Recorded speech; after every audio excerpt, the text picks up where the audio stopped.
In this video, we're going to test out an untested Stylus Epic Zoom 115.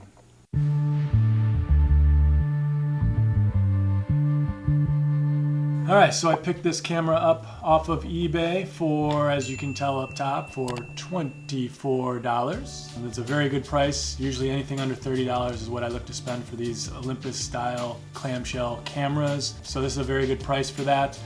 This camera right here is untested. Should expect to sell it for around $80. Definitely a $30 to $40 profit, which is good. That all adds up, of course, when you look at a month. So this guy is a little bit, got some wear on it, but I'm not too worried about that. One of the easier cameras that we'll find to test is these Olympus clamshells. The battery that you're actually going to need for this is simply the C123A battery. So we'll go ahead and throw that in there. And there are some basic things that we like to test with these cameras. First of all, let me get the tape off. So we're gonna run through all those tests, but if it doesn't turn on, that's test number one, right? So let's go ahead and see if it'll turn on. Simply open the clamshell. That is a very good sign. Lens popped out a little bit and the flash popped up. Talking about the lens, let's check out the zoom, make sure it works. Nice. Zoom is working. So far, $24 well spent. The flashlight is blinking. I also have an E on the back here, which basically means empty. Does not mean error, it means empty. Good news. Sometimes that flashlight will get stuck, continue blinking. That's a bad sign for the flash. That flash, the flashing, blinking orange light on the back actually just turned off. So that means the flash is charged, so that's good. Gonna press and hold lightly, that's a good sign, a little pre-flash. Gotta find something to focus on. We got an orange light and a green light.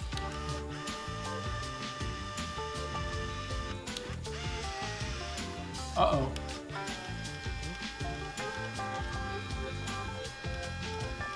That is not a good sign.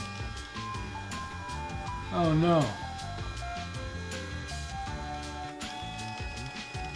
Sounds like it's trying to rewind. Alright, I'm going to open this up, see what's going on the inside. That's not a good sign. There is no film in there, so I don't know why it was doing that.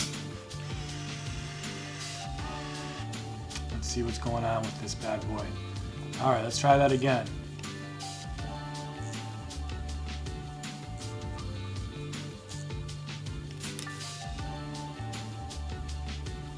That's good.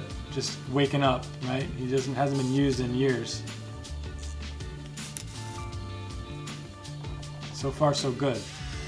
So yeah, that was a little weird scare. I haven't quite had that happen before where it wants to rewind on me like that. Okay, let's try it without the flash so I can check and see that the shutter is opening and closing.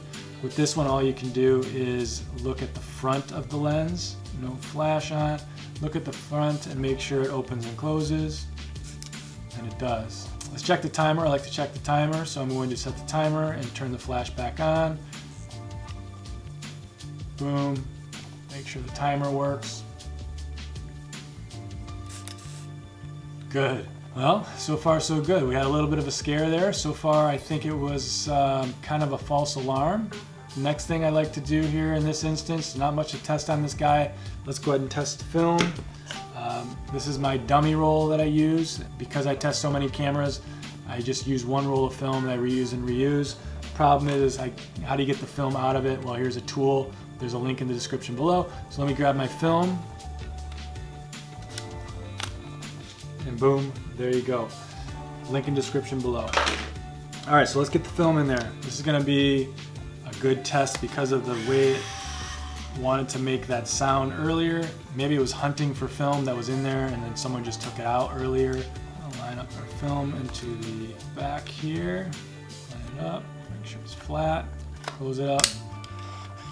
Now this should turn into a 1.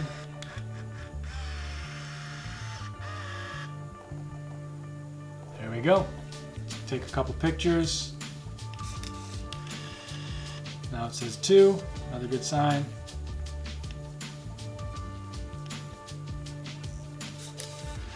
And 3. All right, enter or wind it. There's simply a little button here on the back. I like to use my tiny little screwdriver. This thing comes in handy. Link in description below. Press on that. And then it will start rewinding. Get back to an E.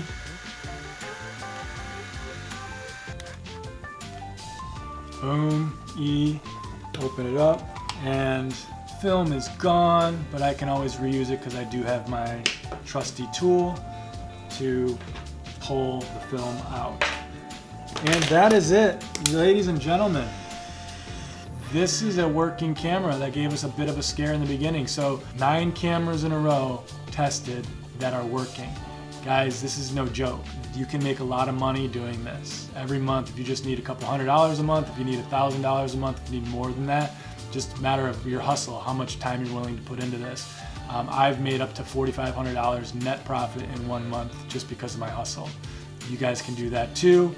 There are plenty of cameras available on eBay, plenty of cameras online and Marketplace, Facebook, OfferUp. There's plenty of garage sales, estate sales, you name it. If you want to learn more about how I do this, you want to follow along as I do this, subscribe to the channel, and then also make sure you like this video.